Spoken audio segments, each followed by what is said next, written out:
was sharing you, but you ain't been sharing me. Why won't you answer me? But he's thinking carefully. He tried to calm her down, don't get hype. Couldn't diffuse the situation, and they started to fight. He made a wrong turn, then a left and a right. Now they was in a wooded area with not much light. Had it almost go wrong, it was such a good night. Said she's gonna tell the bishop out of anger and spite. He said it's not that I did it caused me this much strife.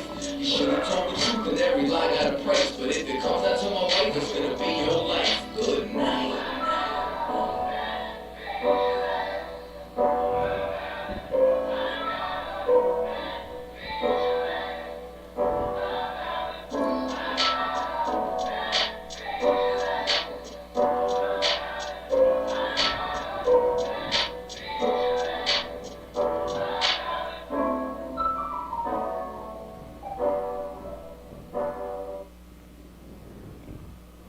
Shalom, Israel. We're the ISUPK, started out of 1 West 125th Street, Harlem, New York, under Commander General Yohana. Since 1969, we've been teaching the so-called blacks, Hispanics, and Native Americans the truth according to the Bible. All right, we're located here, 5261 Delmar Boulevard, Suite A, St. Louis, Missouri, 63108. Okay, we have 2 call-in numbers for the class tonight. First call-in number, 712-832-8330. And the second one is 425-436-6260. The pin for both is 825-1636. All right, and we have classes, and we hold classes here every Tuesday, Wednesday, and Friday nights from 7 p.m. to 9 p.m. And then on Saturday, we have our Sabbath service from 10 a.m. to 12 p.m. Right. This and every Sunday, we have Sharpen the Sword Radio, hosted by Captain DeGaulle Gabar. This is the most controversial radio show that ever hit St. Louis. If you have a topic or if you have a subject or questions, feel free to go ahead and call into the class, text questions in, or you can call into the radio. The number for the radio show is 712-832-8330.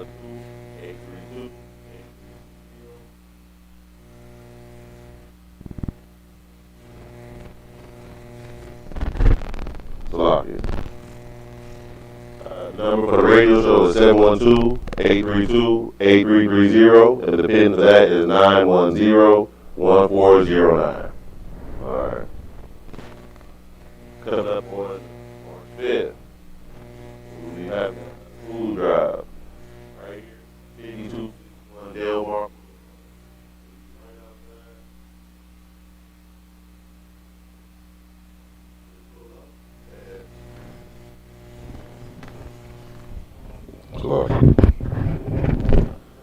Just pull up and, make sure your trunk or your back seat is clean. When the Commander General sends food, he don't send just a little bit of food, right? You're going to need the room, right? You're going to need that space for us to give you what we have for each individual family, and that's a lot. Let's see. It wasn't last week. Well, it wasn't last one. It was one before that. I remember exactly what we were giving for each individual family. We gave 10 pounds of leg quarters. 3 roasted chickens. What was that? It was half a box, so it was about another 4 or 5 pounds of chicken strips, boxes of fruits and vegetables, non-perishable items that you can just have in case, of emergencies, things like that, or, there's staples in there. We have cookies and peanut butter, beans, cereal for the kids. We got graham crackers, animal crackers. It's not a little bit of food. You're going to have enough food for at least a week or 2, right? So make sure you have enough room in your car when you get here, right? And that'll be, like I said, right here at 5261 Delmar Boulevard, and it'll be right outside from 1 p.m. to 3 p.m. Alright.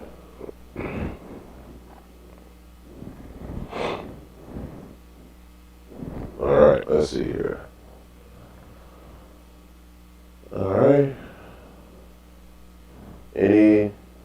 Got any questions in the class? Alright. We gonna hop into this subject. Now, this subject, it's not only dealing with the law, right? Which is, our Wednesday night class is our law class, right? We are not just dealing with the law. This is about basic moral principles, right? This is about how you actually build and hold a nation together, right? This is the very structure and foundation of any society, the family, right? Now, we're talking about how we establish a family. It be Colossians 2 and 8. Because we have to understand a baseline first, right? Because most of us weren't born in this truth, and we coming out of the world. So there are certain things we need to understand.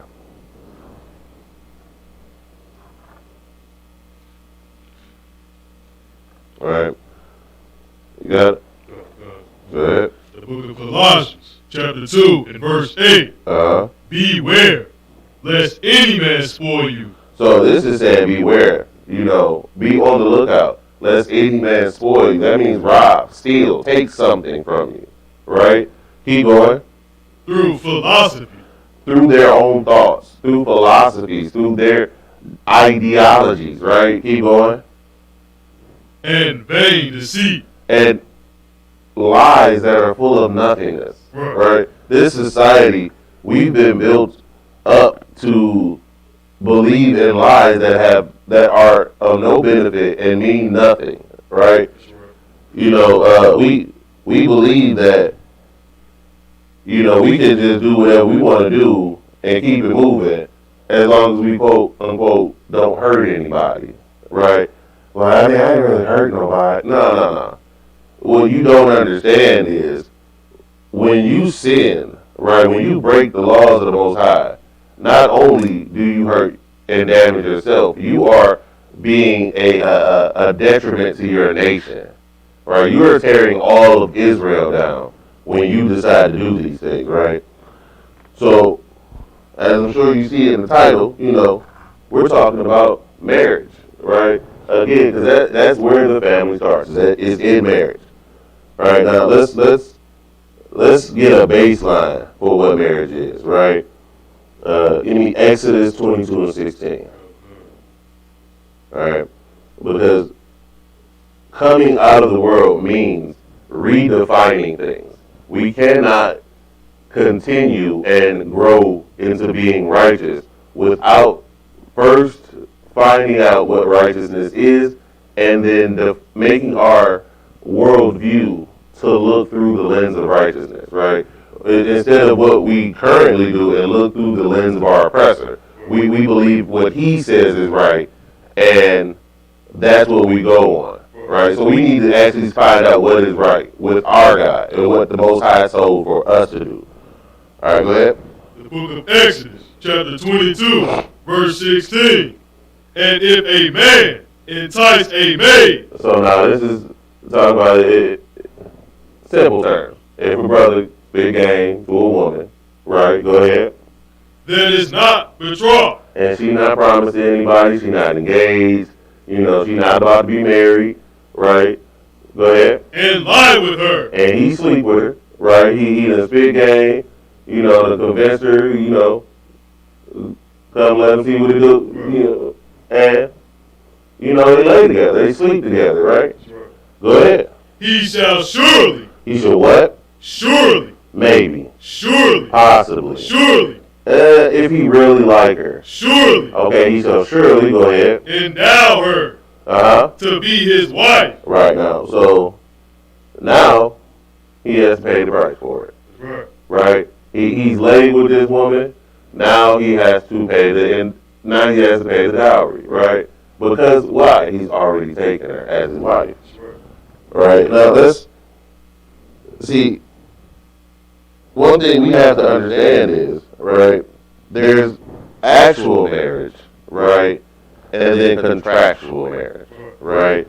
The contractual marriage is that negotiation between the father and the man over the dowry, right? That actual marriage is when that man and that woman come together, right? This is showing what happens if you do it in the reverse order. If they come together, then the dowry must be settled. Why? Because one part of the marriage has already been completed. Now the other part of the marriage needs to be completed. Right? This isn't, and there's no wiggle room in this, right? This is, this happened, so now this must happen afterwards. All right? Let's see where we at. All right? And documentation, going to a court, that is not our custom. That's not what the Most High says makes you married. And let's be real here, right? Who do we really care if they consider us married? Our oppressor or our creator? Like, if the Most High considers you married, then you're married. That's it. He decides what is right and what is not. And he said, in his eyes, you're married, right? Let's go back a little bit to Genesis 24 and 67, right? Let's get an example of this in practice. Let's get an example of a marriage in practice, right? You got it? The book of Genesis, chapter 24, verse 67. Uh-huh. And Isaac. All right, we're talking about Isaac. Go ahead. Brought her into his mother, Sarah's tent. So, this is talking about Isaac and Rebekah, right? Now, he took Rebekah and brought her into his mother's tent. Keep going.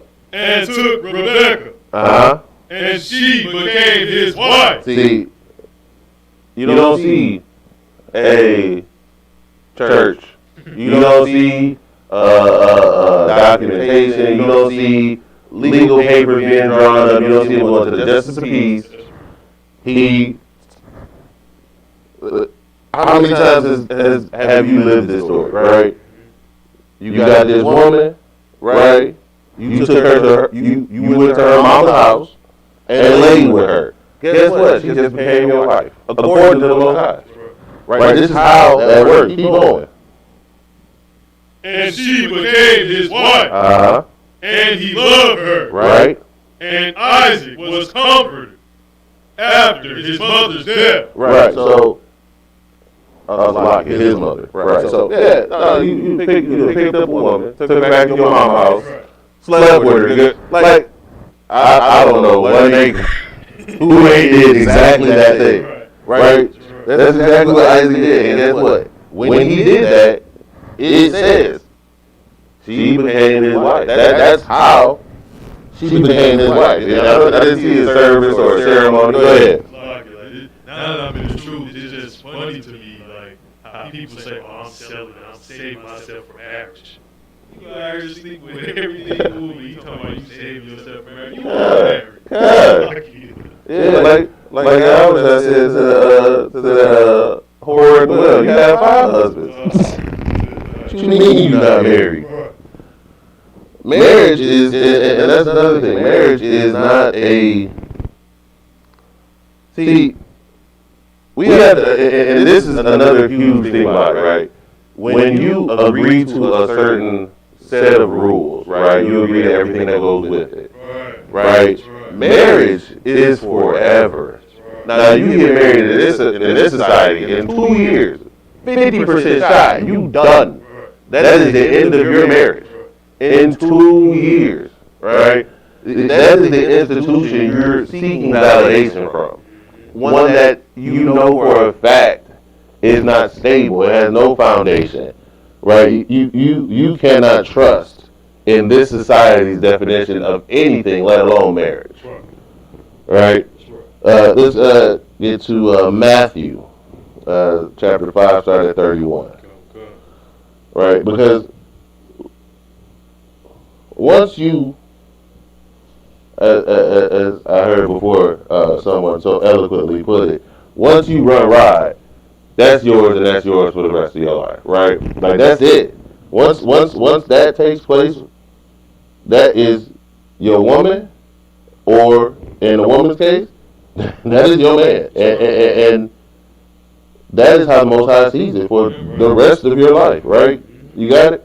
Go ahead. The book of Matthew, chapter 5, verse 31. Uh-huh. It had been said, whosoever shall put away his wife. So this is the words of Yahushua, right? He's basically breaking some things down because just like any man of the Most High, you know, you gonna get questions. You gonna get people are going to come to you and just they're not gonna understand, and you have to break it down in 8 different ways for them to even grasp the simplest things, right? And he's telling them, you know, it's been said, you know, whoever should go ahead, finish that up. Let him give her a writing of divorcement. Right. So he is saying like it was said, you know, that you can get a divorce. This was previously. This was under, you know, what Moses said. Does he get to this one? Go. Hold on. So it's not what I was going to say. It's not this one. So I can say it now. Moses allowed divorce under his statutes because of the hardness of our hearts, how wicked our people were, right? So he allowed that to happen, but that wasn't supposed to be that way. Keep going. Verse 32. Uh-huh. But I say unto you, Right? that whosoever shall put away his wife, Right? saving for the cause of fornication. So unless she sleep with another man, right, you can't divorce her. Keep reading. Causeth her to commit adultery. Why? Because she's still yours. Like you write as many pieces of paper you want to. That's not how the marriage was established. That's not how it ends. That's right. Right? And that's what that piece of paper does. Right? Once that is what your marriage is based on, that piece of paper, then you've taken all meaning out of what marriage actually means. Right? Keep going. And whosoever, and whosoever shall marry her, Right? that is divorced, committed adultery. Right. So you done slept with this woman who was already married. And how did she get a divorce? By sleeping with somebody else. Now she's becoming a whore. So she slept. So she was married. She slept with another man, and now you're sleeping with her. Like you the third or fourth person this week. Like that's not. This is sinful, right? But in this society, that's still seen as okay. Because hey, she got the divorce, right? She got that piece of paper. We are so destroyed that we value a piece of paper and a small piece of metal over the body of our women. Like that is disgusting, right? A piece of paper, it's insignificant, right? The only purpose for the documentation, right, that we currently get is to appease and involve the government, right? I've tried to explain. I've explained this to people multiple times, right? When we talk about polygyny, right? And they say, well, isn't that illegal? Isn't it illegal to have more than one wife? I said, well, what is having a wife? See, according to the government, if you're biblically married, that the government considers that just you're dating. They don't care about that. Now, once you enter into that contract with the government and yourself and whoever your spouse is, then the government is now involved. And then in that case, they say you cannot enter into another contract with another person while you're under the first contract. That is simply what the marriage law is. You cannot have these two licenses at the same time, right? That's nothing to do with what the Bible describes as marriage. That has nothing to do with who you are sleeping with. It's just who you got paperwork with. And we become so destroyed. We value that paperwork over ourselves, over our own bodies. Like, that paperwork is more important to us. Let's see. Give me Jeremiah 10:2.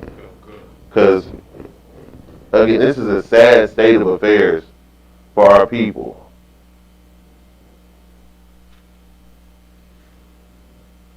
The book of Jeremiah. Look, hold on a second. Let's see this question. It says, Salakia, if you leave your husband and he's still alive, God, I don't know the question. God, yeah. But yeah, that's right. Yeah, if you leave your husband, if a woman decides to leave her husband, she can't sleep with another man, right? Like, kind of, that's also an option as well. Like, if you just can't stand each other and you need to separate, why? You can't be with another man. That's still adultery, right? Go ahead. The book of Jeremiah, chapter 10 and verse 2. Right. Thus saith the Lord, learn not the way of the heathen. See, now this scripture in specific is more so speaking about their holidays, right? Right. But also in general, this is talking about their customs. Because holidays do fall under your customs, right? Right. So does your marriage laws. Right. So do your laws. They fall under your customs. So it's saying learn not the way of the heathen. Like, the way we think of marriage, that is the way the heathen thinks of marriage. That's not the way we're supposed to think of marriage. That's not biblical marriage. Like, that's not what the Most High intended when he talked about you getting married or you having a rib or a man who's over you, right? That's not it.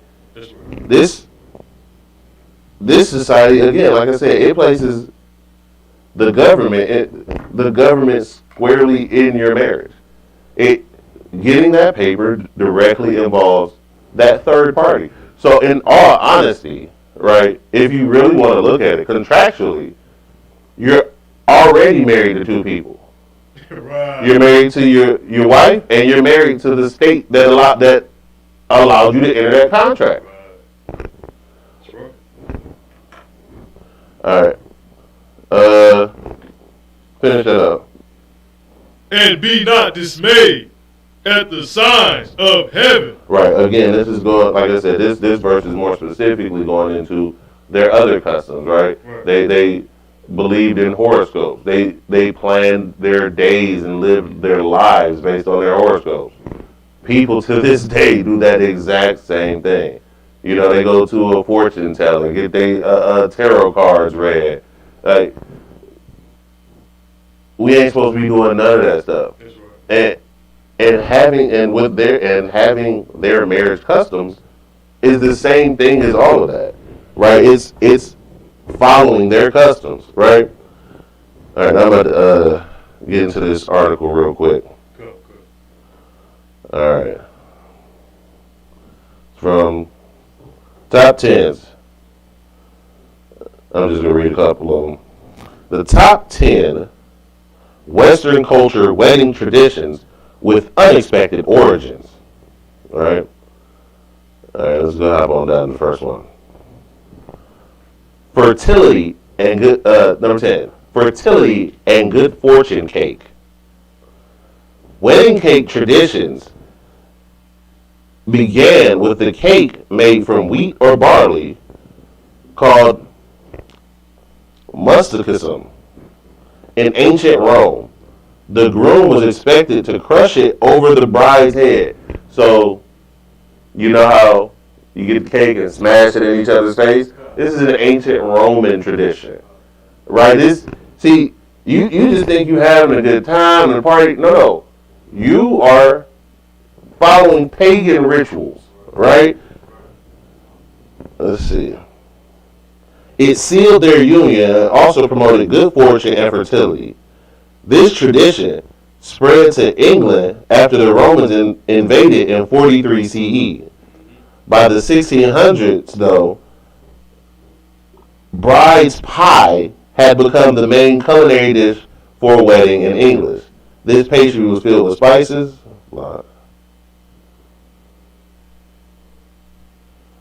Right. Basically, it just talks about what type of cake it was, right? Or a pie. But again, like this, we think that this tradition is meaningless and harmless. There is a reason and there's something behind. There's something more to everything our oppressor does, right? Every little, like you think it might be some aspect where he didn't cover. No, every single aspect of life he has set up for you to sin against your God. Right. That's right. You think that you're not doing anything too harmful. You got married, you're having a cake. You're following a tradition of pagans. You're, even if you don't feel like you are, you're still worshiping their gods by following the tradition, by offering the sacrifices that they require, right? So every little thing, you need to be cautious of it and look and see exactly where did this come from? Why do we do this? You need to re-question yourself. Like, just like you did when you came out of it, and hopefully if you listen and you haven't yet, when you do come out of the Christian church. Because the more you start to question and look at things, you start to realize where all of the wickedness has been added in intentionally, because that's where it's supposed to be, right? Those things are supposed to keep us down. All right, number 9, wearing the veil. Historically, the wedding veil has served different purposes for various cultures. Its precise origins are unclear. We know for sure that the veils were worn centuries before the wedding dress were. Right? This is even older than wearing a wedding gown, right? Having that veil over your head. In ancient Greece and Rome, now see, all roads lead to Rome, right? And this is modern Rome. We follow the traditions of ancient Rome in this place, just like we did when we were there, right? Colored veils obscured the bride from head to foot and were meant to keep evil spirits at bay. Upon a Roman woman's death, her wedding veil will be used as her burial shroud. Right? These are, what do they call those things? Totems. Things to keep evil spirits away, right? Like a veil is supposed to keep us spirits away. Like, that doesn't make sense, but it does in their culture. It does with their mythos and their deities and their gods, right? So again, none of this makes sense unless you realize that you are following pagan customs. You're following pagan rituals and traditions when you're doing this, right? All right, let's go to the next one. Number 8, the bouquet toss. Ancient societies were seriously concerned with warding off mischievous evil spirits. See? Tossing the bouquet, right back at it. As with the wedding veil, bridal bouquets of the Roman Empire were meant to protect the couple from demons and misfortune. These bouquets comprised of such herbs as garlic and rosemary, and were also believed to help ensure faithfulness and fertility. These are good luck charms, right? You just think that you're just holding a bunch of flowers. No, it's a good luck charm, right? Let's see, as we get to that one in here. And another thing they were used for, especially back when Edomites started to come back into power in Europe, right? As nasty and disgusting as Edomites always have been, they only bathed once a year, right? They only bathed once a year. That's actually where the term "don't throw the baby out with the bathwater," because the way it used to work is the father would get get the hot water, father get the first bath, mother get the second bath, then all the children in order go all the way down. By the time it got to the baby, the water was so dirty that if you weren't paying attention, you could lose the baby in the water. So when you went to throw the bath water out, you could throw the baby out with the bath water. That's literally how it happened. So when these people got married, they had these fragrant flowers to help cover the stench, right? Because you only bathe them once a year. Edomites that only bathe once a year. The smell has got to be deadly, right? Especially if you get too many of them in one room at a time, right? All right, let's see. Number 7, bridesmaids of deception. Yes, even the bridesmaids are a pagan tradition, right? Bridesmaids and the maid of honor, who historically was required to be an unmarried woman, hence the term maid, let's see, are extremely helpful at weddings nowadays. Their duties may include throwing bridal shower, bachelorette party, helping with wedding setup, offering emotional support, all these other things. Let's see. There we go. Get to the point. Here we go. Bridesmaids traveled with the bride to shield her from other men and protect her dowry. The more popular theory, however, places the establishment of this tradition. I'm not even going to say it. Guess. Guess. Establishment of the tradition? It places the establishment of this tradition in Rome. In ancient Rome. This is you are following the Romans. This is exactly like Yahushua taught against following these people.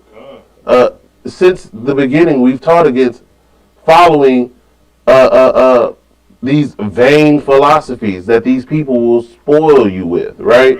Like these wedding traditions that we believe and hold so sacred are actually just ways to draw us further and further away from our Father. Why? Because we're breaking the law by loving these heathens and following their traditions and their customs. Right? All right, let's see. Let me get to Sluck, sir. Go ahead. Yeah, precept for that. Go ahead. The book of Proverbs, chapter 3, verse 31. Uh-huh. Envy thou not the oppressor, Right. and choose none of his ways. Good. Good. And that's exactly what we're doing. Right. When we decide that we believe that marriage is what our oppressor has told us marriage is, we're choosing his ways. Because when we start to believe it is what they tell us it is, right, we do it the way they tell us to do it, the way they do it. And as we're seeing through their own records, this is all pagan, right? It all goes back to Rome, right? All right, let's see here. Okay, number 2. The best man, accomplice to kidnapping and security guard. And this is where the best man comes from, right?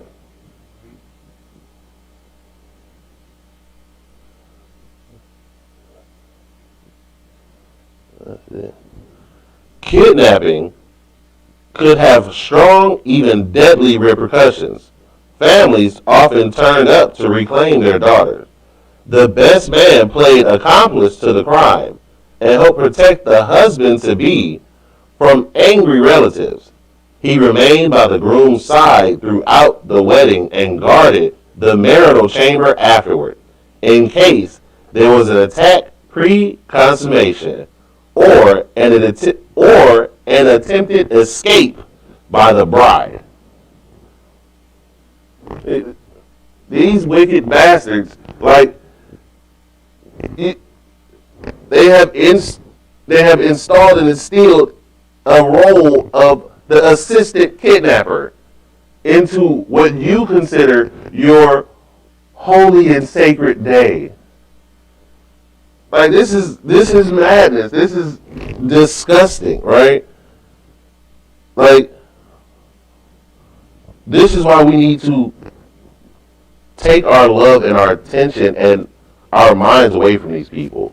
Like, everything they do is wicked. Everything they do is about worshiping some false god or worshiping or just committing just outright evil. You done kidnapped this woman against her family's will. We see in our law, once you lay with that woman, you gotta go see that man about her. Now, if you saw that man about her first, you already got that knocked out the way. Ain't no, oh, you just gonna run off with you just gonna run off with the woman and not see your wife. That's rape. Right. We murder rapists. Right. Yeah, right. And your accomplice. Sure. Like, that's not how biblically and how culturally we ever did things, right? That's not us, right? Let's go to Tobit 7 and 14. Let's go to what some Christians use and a lot of fake Israelites use to say that you need to go to the courthouse and get you documentation on your marriage. Right. Let's just read and then we talk about this, okay? The book of Tobit, chapter 7, verse 14. Mm-hmm. And called Edna, his wife. His what? His wife. His what? His wife. Go ahead. And took paper.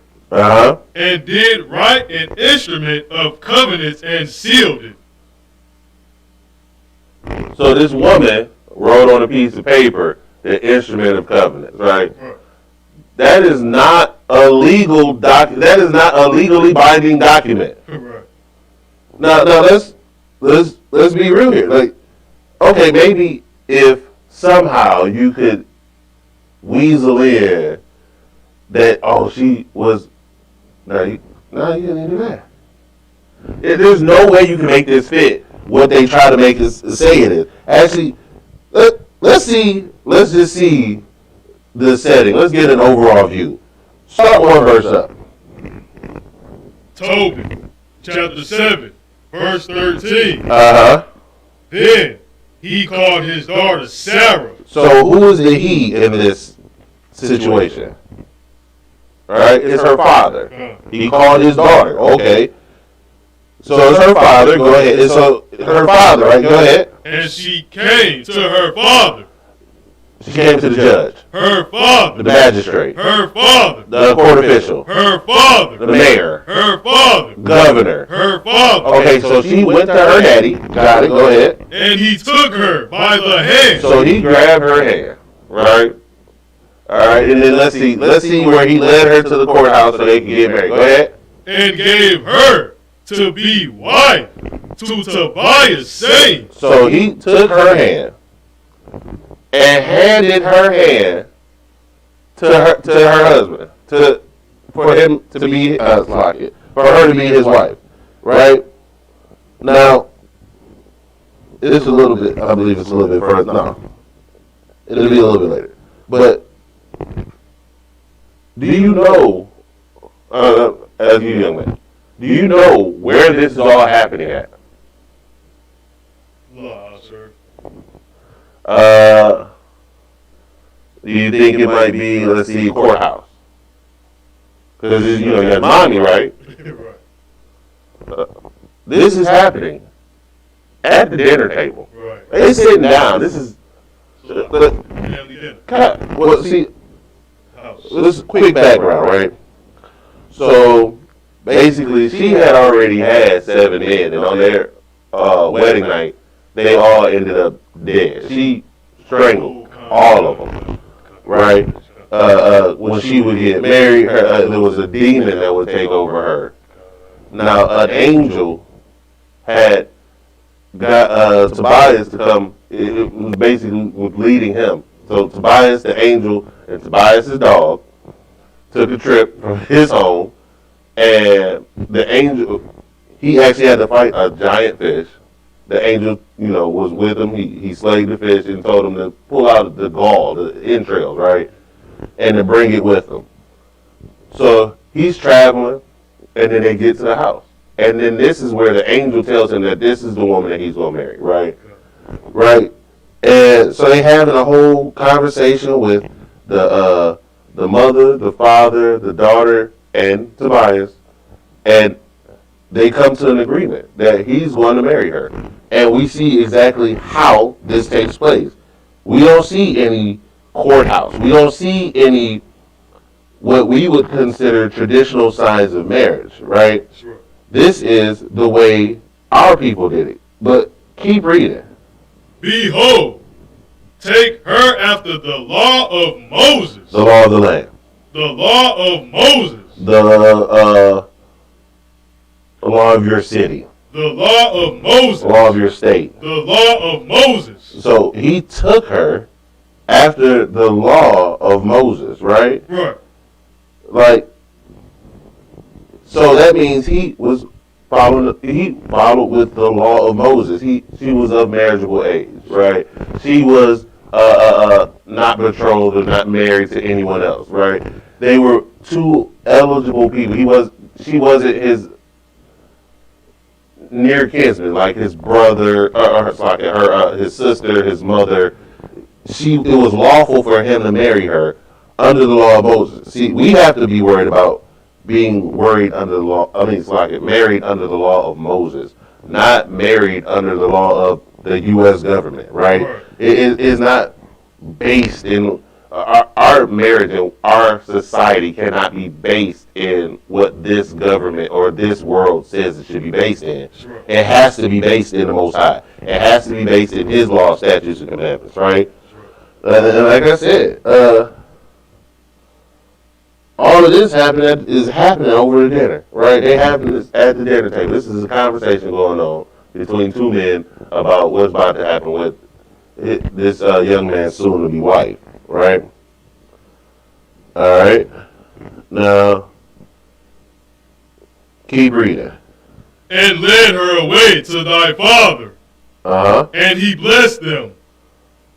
Verse 14. So after he handed him his daughter, he came, the young man came back to the father, and the father blessed their union, right?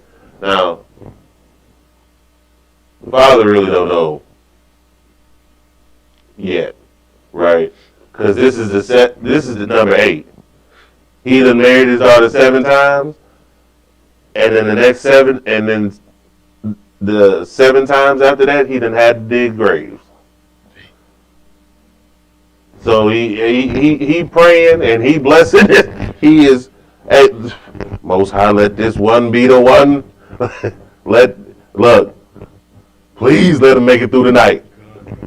Right? He not even sure if he gonna see this man in the morning. Right? All right. Keep reading. Verse 14. Uh-huh. And called Edna his wife. Right.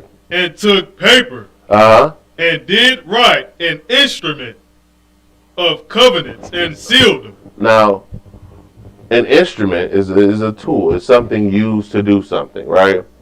Of covenants. Now, who is this covenant between? Young man. Salakia, between Edna and Tobias. La.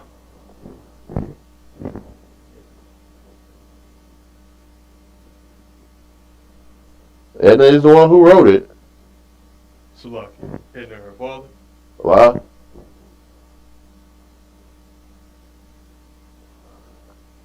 It's Raguel, the father, and Tobias, the father and the now son-in-law. Because of the dowry, contract. This is not a government notarized and backed and signed contract. Right. These are not court officials. Right. These are. He wrote it up because, I don't know about you. if I ever have to write anything out by hand for real that needs to be presented to anybody, I'm getting my rib to do it. Her handwriting looks way better than mine. That's the same thing he did. It was his contract, but he had his rib write it up, right? And let's see what they did after that. Let's see if they got finished and walked out of the courthouse.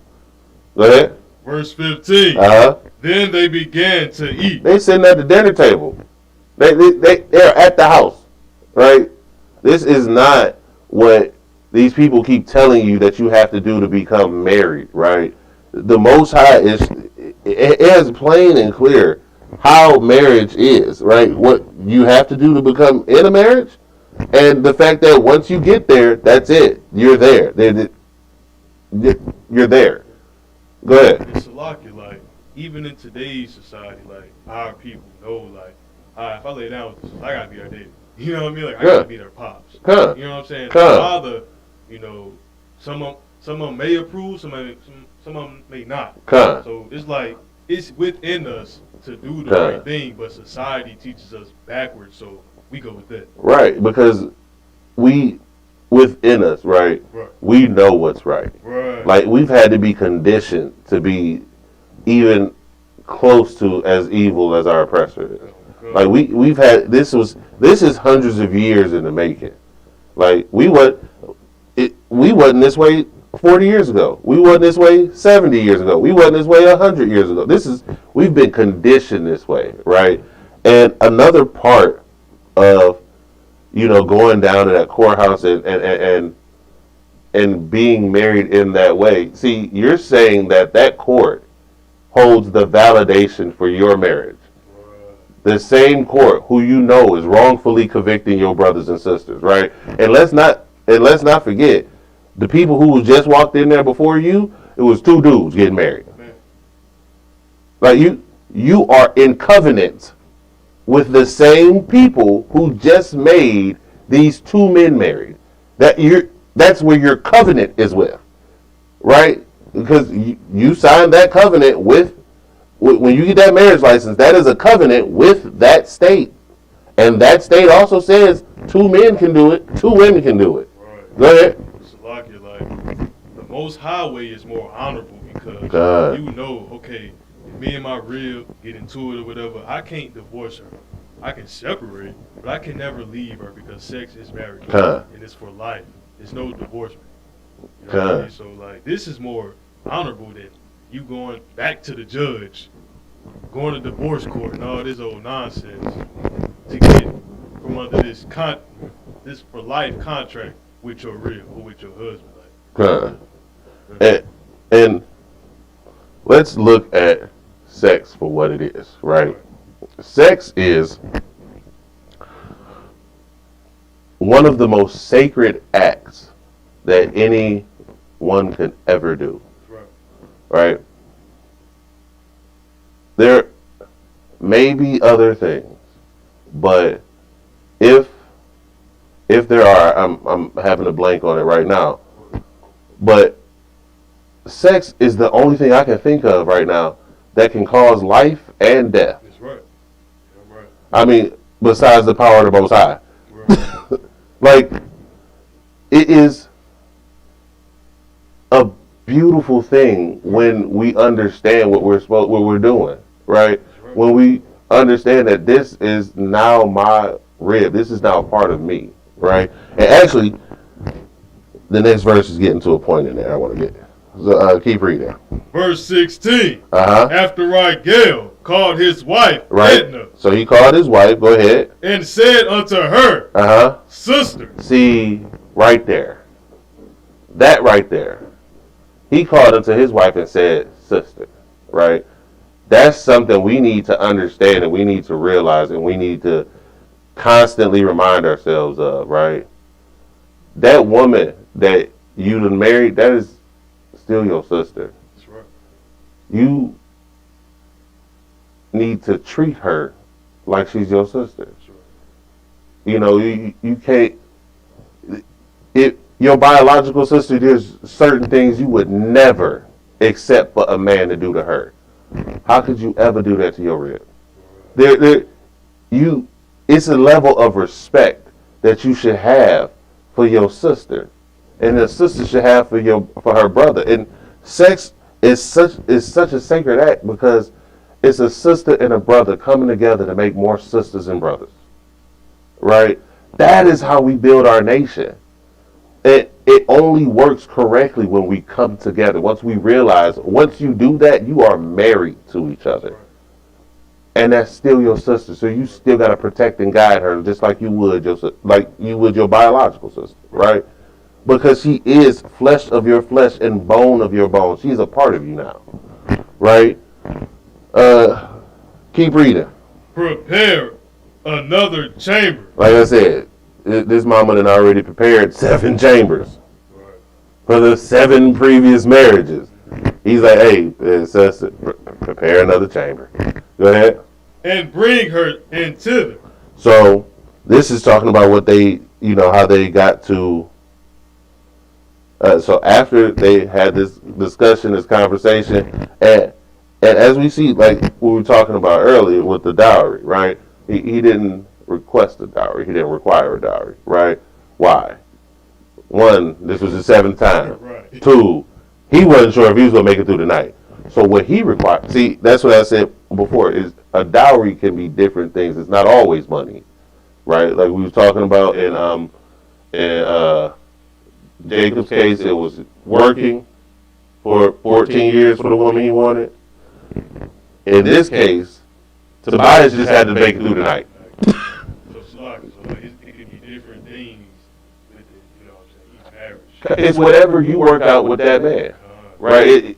It in the most basic sense of what it is a transfer of possessions, right? The man is in possession of everything in his household, and you are getting one of his possessions from him. Whatever he requires for you to get that possession from him is what he requires, right? So it could be, it depends on it depends on that man, right? All right, should hop a little bit to the next chapter, starting in the 4th verse, right? Because then, skipping a little ahead real quick, basically he was able to get rid of and defeat that demon, right? And get that demon out of there, right? And let's see what happened, what he did after that, what he said after that. Go ahead. Tobit, chapter 8 and verse 4. Uh-huh. And after that they were both shut in together. Now, the mama done prepared the chamber, and they shut in there together, right? Keep reading. Tobias rose out of the bed. So we already know what Tobias has just got finished doing. He just got married, right?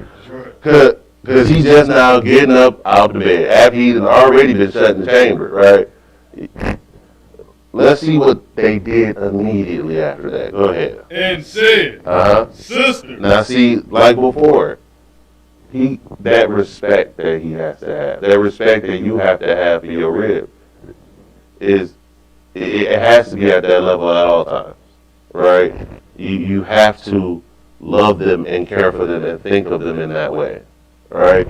Keep going. Arise.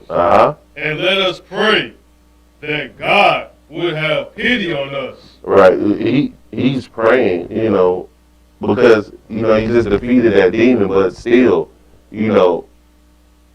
being married is not a light undertaking, right? This is a lifelong commitment, right? So, and this is still a young man. He may not know everything he's getting himself into, so please, hey, we're going to pray for pity on us. Like, for her, this is the 8th time you've been married, right? At some point, she had to start believing that it would never actually happen. The demon would never go away, and she would never actually be married. So now that it is happening, it's hitting them all of a sudden, right? Because, like, in their mind, they didn't.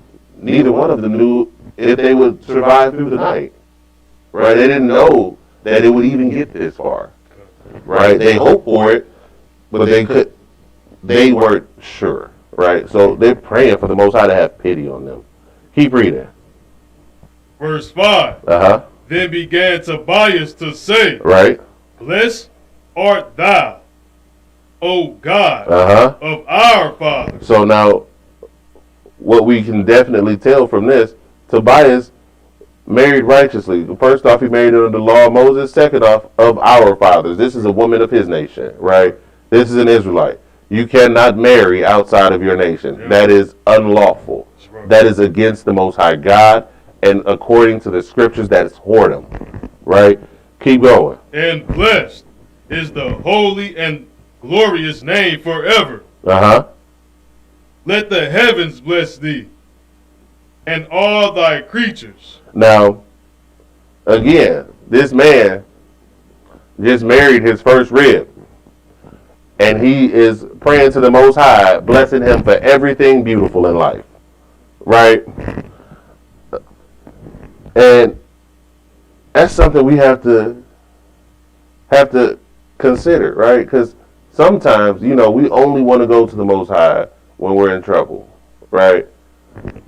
This man is at the greatest moment of his life, and he is thanking the Most High for everything that he's ever done. Like, we have to think and remember what the Most High has done for us when we're up and when we're down, right? In all things, keep him at the forefront, right? Because that's the only way we can stay on this path, right? All right, keep reading. Verse 6. Uh-huh. Thou madest Adam, and gavest him Eve, his wife, for an helper. And Slakia. He did what? And gavest him Eve, his wife, for an helper. Hold that right there. Don't you go to Genesis 2 and 24. Come. Because we're going to see exactly what happened with Adam and Eve. The first marriage recorded in the Bible, right? Let's look at this account. Genesis chapter 2, verse 24. Oh, it's Slakia. Go up one verse. Verse 23.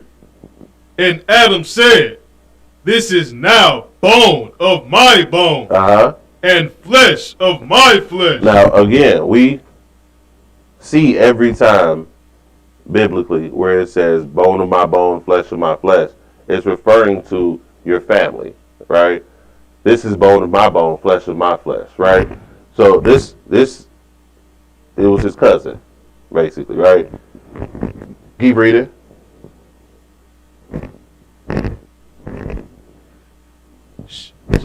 She shall be called woman, Uh-huh. because she was taken out of man.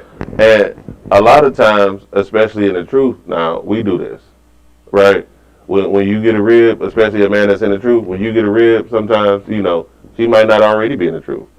Because this is when Eve was actually introduced to the truth, right? Now, Adam was given the laws of the Most High God, right? He was the first man in the truth, right? He brought her into the truth.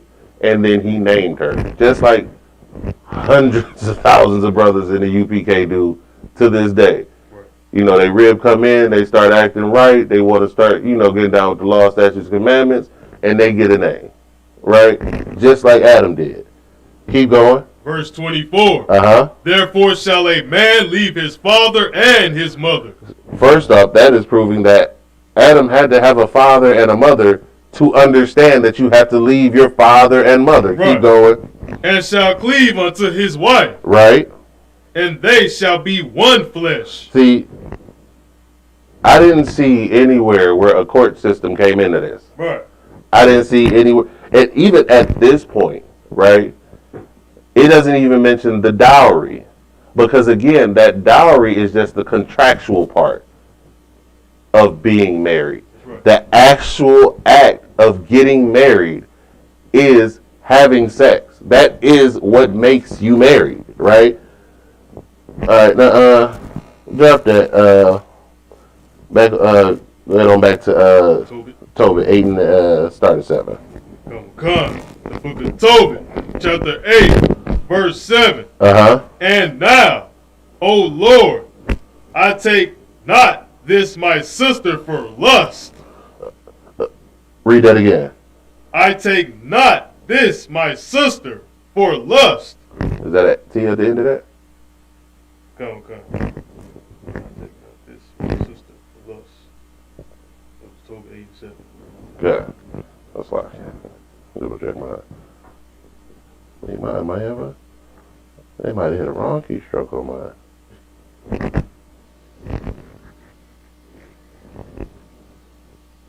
8, yeah. Okay, I know, you good. So, my print is off. That's H. It says he's got to take his sister for lust, right? We have to understand that we got to do this for the right reason. You can't just be sleeping with anything because it look cute. Right. This cannot be out of lust. Right. Right? This is why this man who is upright and righteous, right, who immediately prays after, from all accounts, the first time he had sex, the first thing he did was pray afterwards, right? That man, he did not get his sister for lust, right? This is my sister. I didn't get her just for her body, just because of the physical attraction I have to her. Keep reading. But uprightly, Therefore mercifully, ordain that we may become aged together. See, this is in for the long haul, right? He was starting this prayer talking about have pity on us. Why? He knew that this was going to be for the long haul, right? This is going to be for the rest of our lives. Because that is what marriage is. It's not for lust. It's not for any other reason than building up the nation and having that helpmate for life. Go ahead. Slocky, I was going to say, this is what the Most High said, not prostitute thy daughter. You got to have respect for the women in your nation. You wonder why these women out here selling with JJs because men are whoremongers and they turning our women into whores. But this is why sex is marriage and is very valuable and important in our nation. You gotta have respect for these women, man. Yeah, right. And that's the thing. We as men need to lead in that. That's right. Right? Because we have to stop accepting that garbage. Right. Right? We have to stop accepting our women dressing like whores and being whores. We have to stop making our women whores. Right? We have to have a standard about ourselves. And we can't, and while we correct ourselves and while we're correcting black men, we cannot let our sisters slide. If we love them, we'll correct them. And we'll correct them righteously, right? I'm not talking about, cussing your woman out because she done burnt your steak, right? Like that's, I'm talking about when she does something wrong, correct her. When she does something right, praise her. Right? This is not just about beating down on somebody, right? This is about building a nation. We have to realize, just as the black man has been destroyed in this kingdom, the black woman has been destroyed. So we need to build each other up. And once we realize that sex is marriage, and that when we out here running riding these women, that woman is our rib, and we need to build her. Maybe we'll be more selective about the woman who we run riding. Maybe our daughters will keep their legs closed a little longer because they know that if they give it up to that man, she's under that man for the rest of her life. Like, go ahead. I was going to say that's heavy because that'll stop a lot of abortions as well. A lot of brothers and sisters realize that they're not that compatible. That's why you need to take 6 months to know someone. You know what I mean? Let's see if you all have compatibility. Because if you have a baby, that's for life. Hey, I gotta raise this child up together. You know what I mean? So if you do the act to have the baby in the first place, y'all together for life. Exactly. So choose wisely. You don't get a redo. Once the deed is done, the deed is done. Right? You can't undo that. All right, so we need to understand that this is a joint thing, right? Sex is marriage, and once we start doing that, the person that we start with, we have to keep them, right? If it's a woman, that is now your Lord. Congratulations. I hope you chose wisely. Now, if that woman is a monster, I'm sorry, Hawk, but that's your monster. You wanted that dragon, you got her. Be selective, right? Keep reading, actually. I want to get that next verse in, right? Verse 8. Uh-huh. And she said with him. Right? Amen. And she said with him, right? She's right there with him when he praying. Right? She's his support. She's his help, right? What he needs, she'll have to be there for. And in this prayer, she has to be right there with. This is like it said in the verse before, that we may become aged together. Well, you have to pray together. You have to stay in this word together. You have to be servants of the Most High God together for this to work, right? And if that woman is somebody you can't serve with, that woman is somebody that you can't become aged with, that you need not sleep with her. Right. Right? And again, this understanding just that sex is marriage changes the entire look of our community. That, like you were saying, abortions, gone. Fatherless homes, gone. Young boys who don't know how to be a man and get their only image of masculinity from a strong woman. Young girls who only know men that walk away and women that bash those men. Like, you change the entire dynamic of our community just by simply educating your children from the time that they're young. Look, not just don't have sex before marriage. No. Ain't no don't have sex before marriage. As soon as you have sex, you marry, and you stuck with them. That's right. Like,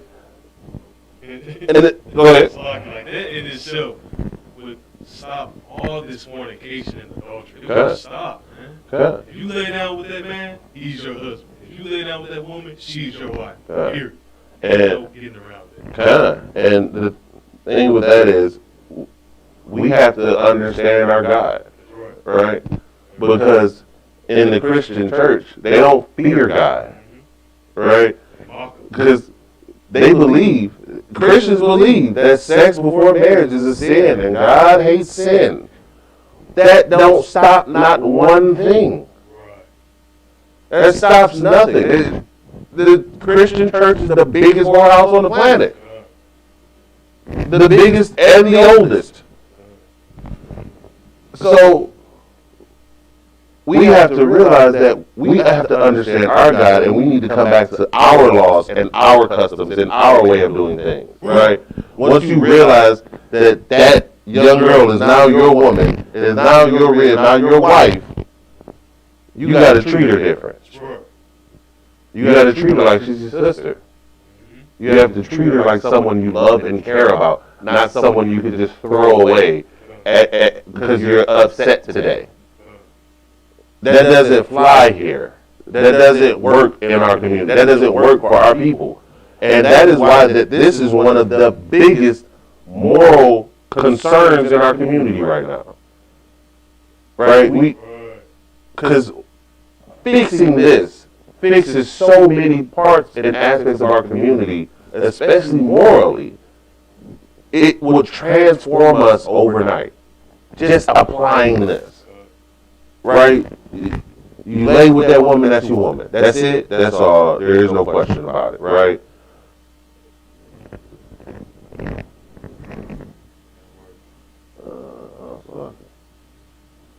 Fuck yeah.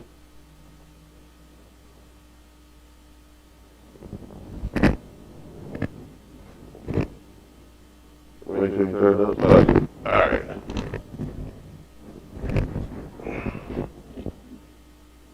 Alright, yeah, you on. Alright, let's see. Where are we at?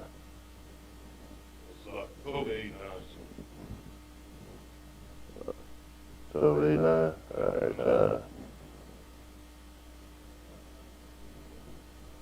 Alright, I want to get, let's see. Is that what I want?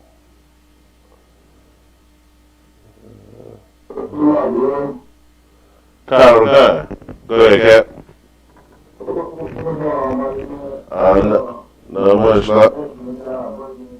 I'll go out one.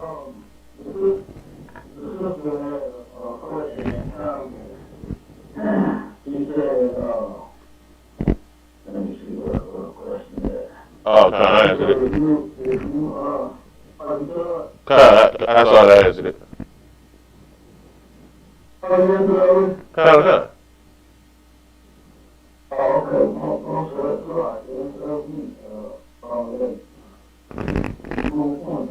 Oh, yeah, you two out there. Kyle.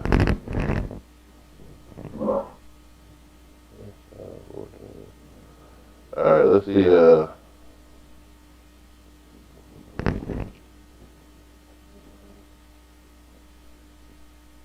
we go. Now, this is John 4, and we'll start at 13, right?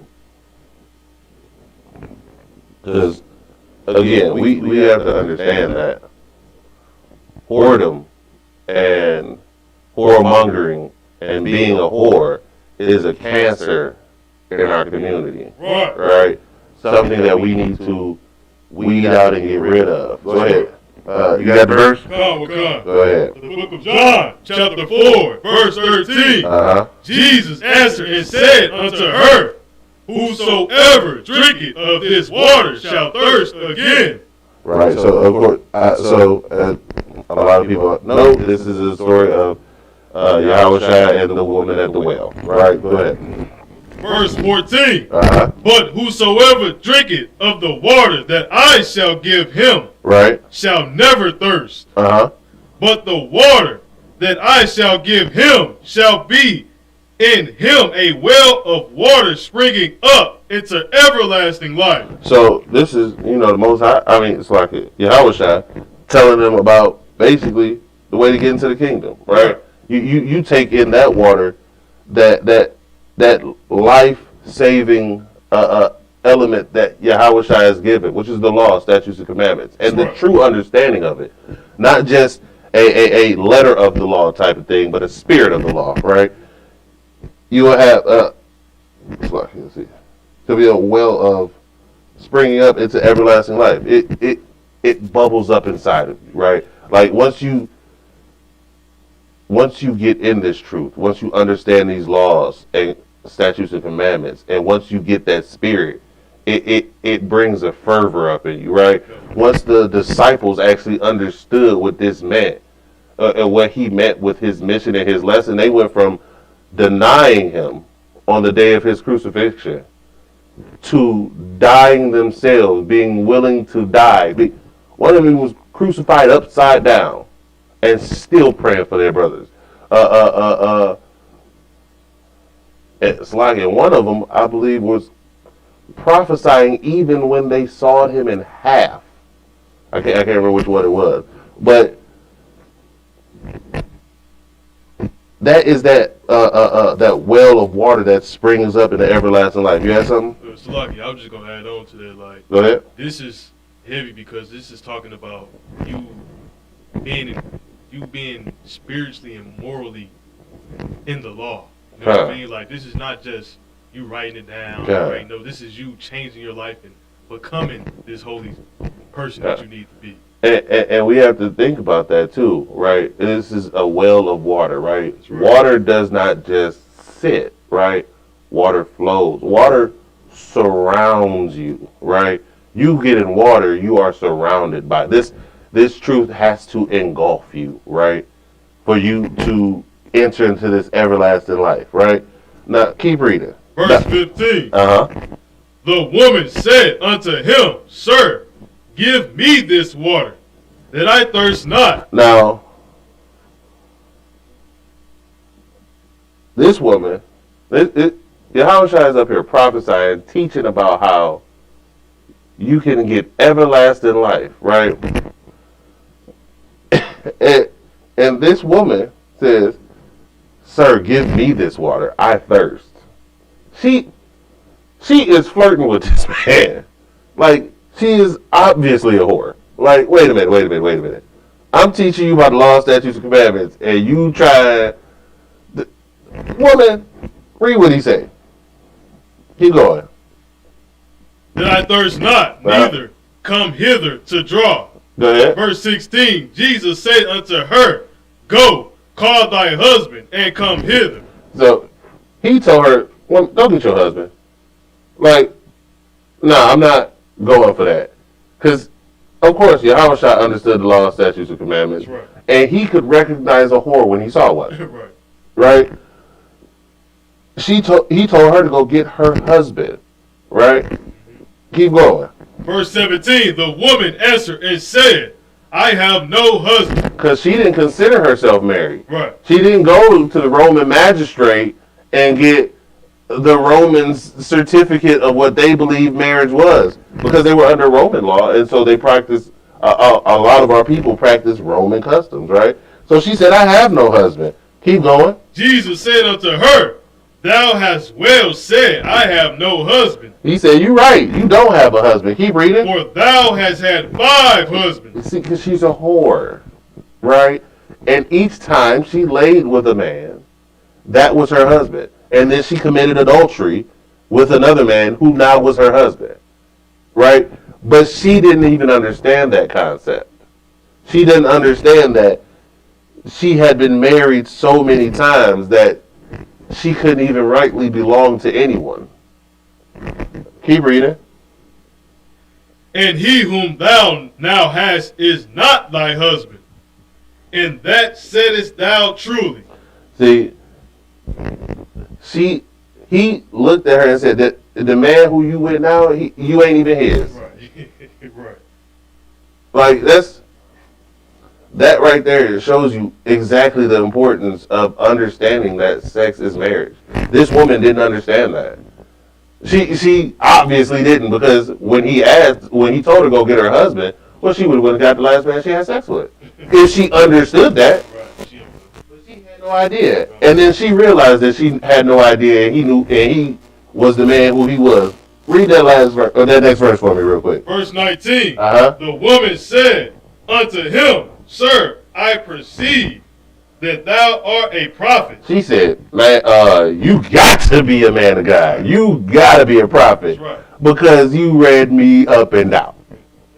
Go ahead. Like, this is why Luke, he's an austere man. Yeah. I mean, Christ was about his business. Right. He ain't going for that. He wasn't no young man. He was on his game, right? And that's how we have to be, right? Again, like I said about you married. Once you have sex with that woman, be discerning, be choosy, be picky. Go over that woman up and down, back and forth. Cause after you get her, once you get her, like I said, she a dragon, she your pet dragon. You gotta tame her.